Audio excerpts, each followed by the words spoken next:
So friends, हमने अपने last video में जो है कवर किया था सेक्शन 22 चार्जिंग सेक्शन के बारे में पढ़ा था। और आज जो हम उसके आगे का पार्ट 2 जो है हमारा इनकम फ्रॉम हाउस से, उसमें हम जो है चार्जिंग सेक्शन जो है हमने पढ़ लिया। सेक्शन 27 डीम्ड ओनरशिप के बारे में जानेंगे। क्योंकि ये छोटा टॉपिक था इसलिए मैंने पहले ये पिकअप किया है। बस ये थ्योरी पॉइंट ऑफ व्यू से आपके लिए इम्पॉर्टेंट है, तो अगर आप एक बार पढ़ लेंगे तो आपको इससे सीधा एग्ज़ाम से एक दिन पहले पढ़ना होगा। तो डीम्ड ओनरशिप हम किसे कहते हैं? The person is not registered owner, जो कि रजिस्टर्ड ओनर ना हो of the building, but income tax treats him owner for the purpose of section 22। मतलब टैक्स चार्ज करने के लिए जो है फिर भी इनकम टैक्स जो है उसे ही ओनर मानेगी, जबकि वो रजिस्टर्ड ओनर नहीं है। तो आइए इसे समझ लेते हैं एक बार कि डीम्ड ओनर हम कहते किसे हैं। मान लीजिए मिस्टर ए है, उन्होंने जो है अपना हाउस जो है वो रेंट पर दे रखा है मिस्टर बी को। हम एग्ज़ाम्पल जो है समझने के लिए कर रहे हैं डीम्ड ओनरशिप कहते किसे हैं। इसमें क्या क्या केसेस आते हैं वो अभी हम डिस्कस करेंगे वन बाय वन, बट अभी हम ये समझ रहे हैं डीम्ड ओनरशिप जो है किसे कहते हैं। सो मिस्टर ए जो है, उन्होंने मिस्टर बी को जो है अपना हाउस रेंट पर दे रखा है, वो उसके टेनेंट है। अब मिस्टर ए जो है सोचते हैं अपना टैक्स बचाने के लिए कि वो जो है अपना हाउस जो है मिस्टर बी के नाम पर कर देते हैं। तो वो जो उन्होंने उनके नाम पर रजिस्टर कर दिया विदाउट एनी कंसिडरेशन, मतलब कोई भी कंसिडरेशन नहीं थी और उन्होंने उनके नाम पर किया है वो। सो इस केस में क्या हुआ, अब जो है वो बी के लिए जो है वो रजिस्टर्ड यहाँ पर ओनर हो जाते हैं। सो रजिस्टर होने के बाद जो है अब ये उनका हाउस माना जाएगा in the I of law, क्योंकि वो रजिस्टर्ड ओनर है। बट जब इनकम टैक्स की बारी आएगी तो उसमें जो है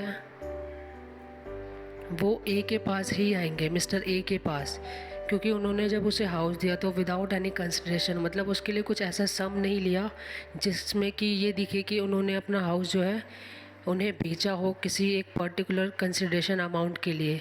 सो इस केस में जो है मिस्टर ए को ही डीम्ड ओनर माना जाएगा। क्यों माना जाएगा? क्योंकि उन्होंने विदाउट एनी कंसिडरेशन जो है अपना हाउस उनके नाम पर किया है। तो इस केस में भी मान लिया जाएगा कि मिस्टर ए जो है वो ओनर है, और भले ही रजिस्टर्ड ओनर जो है बी है, बट डीम्ड ओनर जो है इस केस में मिस्टर ए को मान लिया जाएगा। तो ये जो बस एक एग्जांपल था कि डीम्ड ओनरशिप कहते किसे हैं, कब जो है किसी को मान लिया जाता है ओनर है वो उस प्रॉपर्टी के, जबकि रजिस्टर्ड उस पर किसी और के नाम पे है। तो इसके लिए जो है कुछ केस है जो कि सेक्शन 27 हमें बता रहा है डीम्ड ओनरशिप में। तो उसे हम केस वाइज जो है समझ लेते हैं, और आपको जो ये थ्योरी पॉइंट ऑफ व्यू से इम्पॉर्टेंट है बस। फर्स्ट जो हमारे पास इसमें केस वन आता है वो है हमारे पास ट्रांसफ़र टू स्पाउस। मतलब आप जो है अपने स्पाउस को जो है अपनी प्रॉपर्टी ट्रांसफ़र कर रहे हैं। इसके लिए जो है गवर्नमेंट ने कहा है कि इस केस में भी आपको, अगर आप ट्रांसफ़र कर रहे हैं अपने टैक्स की सेविंग के लिए, तो उसमें आपको डीम्ड ओनरशिप माना जाएगा। लाइक अभी हम समझ लेते हैं एक हस्बैंड है। अब हस्बैंड जो है उनके पास कई सारी इनकम्स आती है, मतलब वो जॉब भी करते हैं, वहाँ से उनको इनकम आती है। लाइक उन्होंने अपनी कुछ सेविंग कर रखी है, वहाँ से उनको इनकम आ जाती है।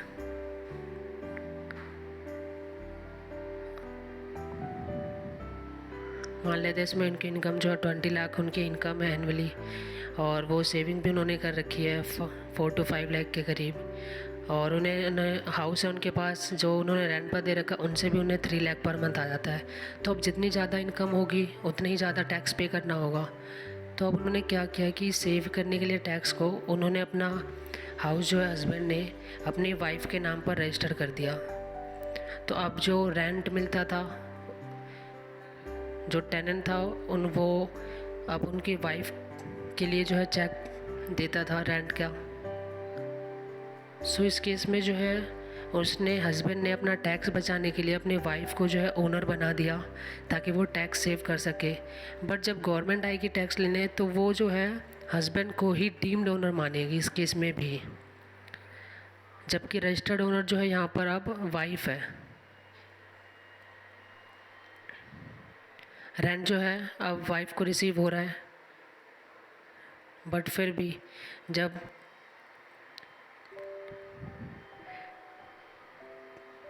एनुअल टैक्स जो ड्यू होगा, जब टैक्स की लायबिलिटी बनेगी तो गवर्नमेंट जो है वाइफ के पास ना जाकर हस्बैंड को बोलेगी कि आपको हम डीम डोनर मानते हैं और आपको ही ये जो है पे करना होगा। सो ये था हमारा फर्स्ट केस कि कब जो है डीम डोनर माना जाएगा किसी को। फर्स्ट केस है ये हमारा ट्रांसफ़र टू स्पाउस। इसमें जो है हस्बैंड ने अपनी वाइफ को जो है रजिस्टर कर दिया था प्रॉपर्टी अपने नाम की जो थी, उन्होंने ट्रांसफ़र वाइफ को कर दिया अपना टैक्स सेव करने के लिए। बट गवर्नमेंट कहती है नहीं, ऐसा नहीं होगा, हम जो है आपको ही डीम डोनर मानेंगे और आपको ही जो है इसके लिए टैक्स पे करना होगा। सो ये था हमारा इसमें फ़र्स्ट केस जो डीम डोनरशिप के लिए था। इसमें एक एक्सेप्शन है, जब मान लीजिए हस्बैंड और वाइफ है अभी और इनका जो है डाइवोर्स हो जाता है, तो डाइवोर्स के केस में बस एक्सेप्शन है कि ये एप्लीकेबल होगा अगर हस्बैंड ने प्रॉपर्टी कुछ देनी चाहिए अपने वाइफ को, क्योंकि उनका आधा आधा हिस्सा होता है। तो उन्होंने अगर प्रॉपर्टी उनके नाम कर भी दिया तो इस केस में जो है वाइफ के लिए वो अलग प्रॉपर्टी बन जाती है और हस्बैंड के लिए जो है वो अलग है। सो ये एक्सेप्शन था हमारा। सो ये हमने फर्स्ट केस समझा ट्रांसफ़र टू स्पाउस। सेकंड हमारा ट्रांसफ़र टू माइनर चाइल्ड। अब माइनर चाइल्ड के केस में कैसे हो सकता है ये, इसे हम भी एक एग्ज़ाम्पल से समझते हैं। मान लीजिए राम है और उसका जो चाइल्ड है वो अभी माइनर है। सो राम क्या करता है कि अपनी प्रॉपर्टी जो है अपने माइनर चाइल्ड के को जो है ट्रांसफ़र कर देता है ताकि जो है वो टैक्स सेव कर सके।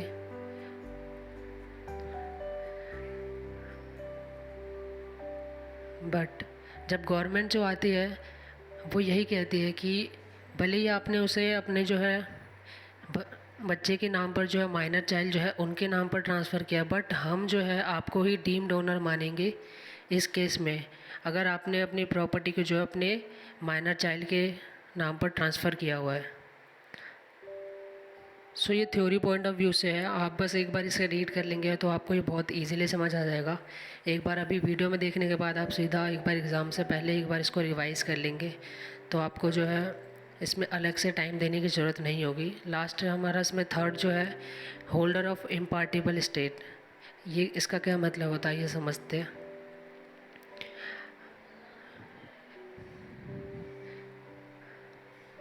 ये हमारा केस थर्ड है। मान लीजिए कि एक फैमिली रहती है, उसमें एक फ़ादर है, ओल्ड है काफ़ी, तो उनके पास जो है 4 हाउस है, उनके पास 4 घर हैं और उनके जो है 3 बेटे हैं।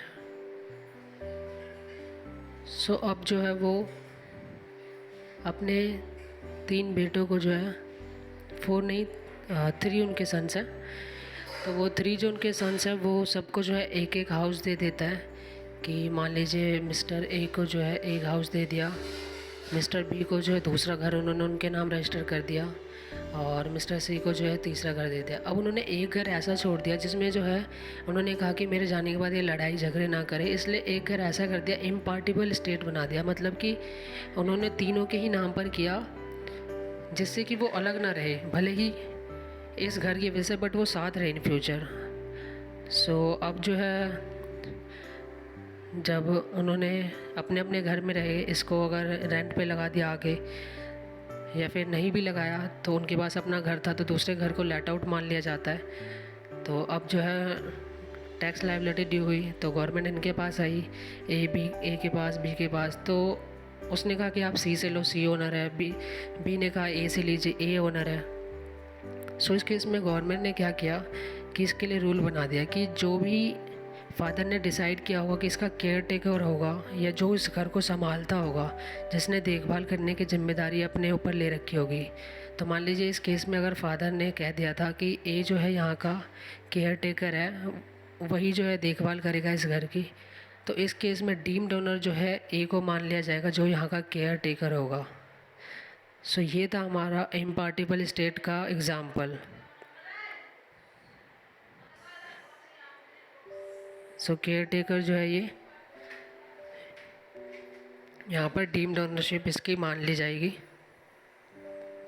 सो ये हमारा थर्ड केस था। फोर्थ केस जो है अब हम वो डिस्कस कर लेते हैं इसके लिए।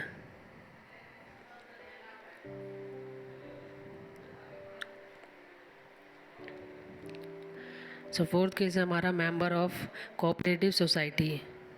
सो अब ये क्या होता है, चलिए इसे भी समझते हैं। मेंबर ऑफ कोऑपरेटिव सोसाइटी जो है इसलिए बना ली जाती है, लाइक मान लीजिए अभी सबके पास अपने अपने घर है, तो वो क्या करेंगे, वो तो बस अपने घर की देखभाल ठीक से करेंगे, बट वो अपने आगे पीछे सोसाइटी में जो है कहीं भी कुछ भी फेंक सकते हैं, वो मना नहीं कर सकते क्योंकि वो कह देंगे हमने तो अपने घर के आगे फेंका है। सो इस तरह से जो है सोसाइटी ठीक से नहीं चल सकती है। तो वो क्या करते हैं कि एक कोऑपरेटिव सोसाइटी फॉर्म कर लेते हैं आपस में कंसर्न में मिलके। सोसाइटी आप सभी सब जानते हैं कि उसके अंदर वेल ऑर्गेनाइज तरीके से जो है प्लॉट्स बनाए जाते हैं, उसमें घर बनाए जाते हैं। इसकी जो ओनरशिप जो है वो कोऑपरेटिव सोसाइटी की होती है, क्योंकि वही इसकी देखभाल करती है, उन्हीं के नाम पर ये रजिस्टर्ड होता है, ताकि जो है सारे मेंबर्स ठीक से रहे यहाँ पे जो भी रहते हैं, और उन्हें जो है कोई प्रॉब्लम ना हो कि कोई कहीं पर कुछ फेंक रहा हो या कोई और इशू कर रहा हो।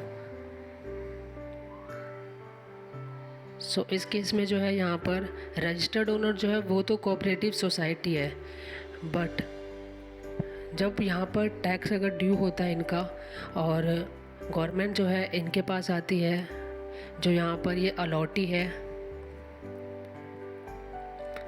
तब वो कहते हैं कि डीम्ड ओनर जो है वो हम कैसे हो सकते हैं, क्योंकि हम तो बस यहाँ रहते हैं, ये प्रॉपर्टी तो कोऑपरेटिव सोसाइटी के नाम पर रजिस्टर्ड है, तो आप उनसे टैक्स लीजिए।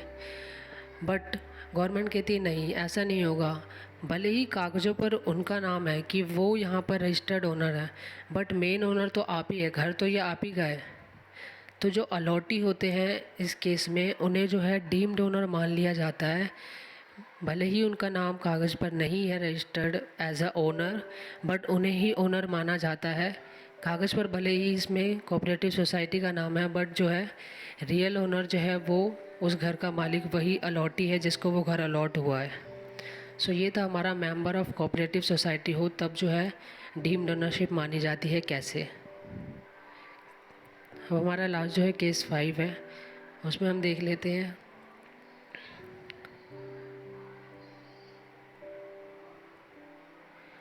A person is in possession of a property। अब इसका क्या मतलब है, आइए समझते हैं। ये हमारा केस नंबर 5 है। मान लीजिए ए है, उन्होंने जो है एक घर खरीदा, he bought a house, और उन्होंने जो है इसे सेल कर दिया बी को। एक घर खरीदा, हाउस प्रॉपर्टी, और उसे जो है बी को सेल कर दिया। अब उन्होंने क्या किया कि जब बी को सेल किया तो फिर बी ने जो है अपना टैक्स वगैरह सेव करने के चक्कर में कि ज़्यादा इसमें खर्चा ना करना पड़े, उन्होंने जो है घर को अपने नाम पर रजिस्टर नहीं किया। तो अब रजिस्टर्ड ओनर जो है वो तो ए ही है, बट उन्होंने अपना घर जो है बी को सेल कर दिया है, और उनसे जो है पावर ऑफ अटॉर्नी ले ली है कि मतलब वो जो है पूरा अधिकार जो है बी का है उस घर पे। इस तरह से जो है पावर ऑफ अटॉर्नी उन्होंने ए से ले ली कि अब अधिकार जो है पूरा उस घर पर वो बी का है, भले ही उन्होंने रजिस्टर ना कराया हो, रजिस्टर्ड ओनर अब भी ए ही है। तो अब जो है बी ने सी को ट्रांसफ़र कर दिया घर, और सी ने डी को कर दिया। अब डी ने जो है उसे लेट आउट कर दिया, उसे रेंट पर दे दिया। इस केस में अब ये हुआ कि प्रॉपर्टी तो ए के नाम से ही है, अब जो है टैक्स अराइज हुआ जब उसे रेंट पर लेट आउट किया। तो उसके बाद जब गवर्नमेंट डी के पास जाती है तो वो कहता है कि अब तो देख लीजिए यहाँ पर जो मेरे पास इलेक्ट्रिसिटी बिल आती है या फिर जो भी यहाँ का वाटर बिल आता है उस पर नाम तो ए का आ रहा है, तो आप जो है ओनर तो वो है इस घर का रजिस्टर्ड, आप उनसे जाके जो है टैक्स लीजिए। बट गवर्नमेंट कहती है नहीं, ऐसा नहीं होगा, भले ही कागज़ों पे नाम जो है वो ए का है, रजिस्टर्ड डोनर जो ए है, बट हम आपको जो है डीम डोनर मानेंगे यहाँ का, क्योंकि आपके पास जो है वो हाउस इन पोजेशन है, मतलब पावर ऑफ अटर्नी जो है वो आपके पास है। तो इस केस में जो है गवर्नमेंट जो है डी को डीम डोनर मानेगी और उससे जो है टैक्स चार्ज करने के लिए कहेगी, ना कि ए को, जो कि इसमें रजिस्टर्ड डोनर ए है, बट वो जो है डी को डीम डोनर मानेगी। सो ये था हमारा a person is in possession of a property. तो जो प्रॉपर्टी की पोजेशन में जो होता है उस केस में जो है डीम डोनर जो है उसे माना जाता है। इसमें पोजेशन जो है लास्ट में डी के पास थी, जिसने लेट आउट किया था ये, इसलिए उसे डीम डोनर माना गया। तो ये हमारे कुछ केस थे जिस केस में जो है रजिस्टर्ड भले ही उसमें कोई और हो, किसी और के नाम पर वो प्रॉपर्टी रजिस्टर्ड हो, बट डीम डोनर जो है किसी और को माना जाता है। सो ये था हमारा डीम डोनरशिप, जो कि आपको बहुत इजीली समझ आ गया होगा।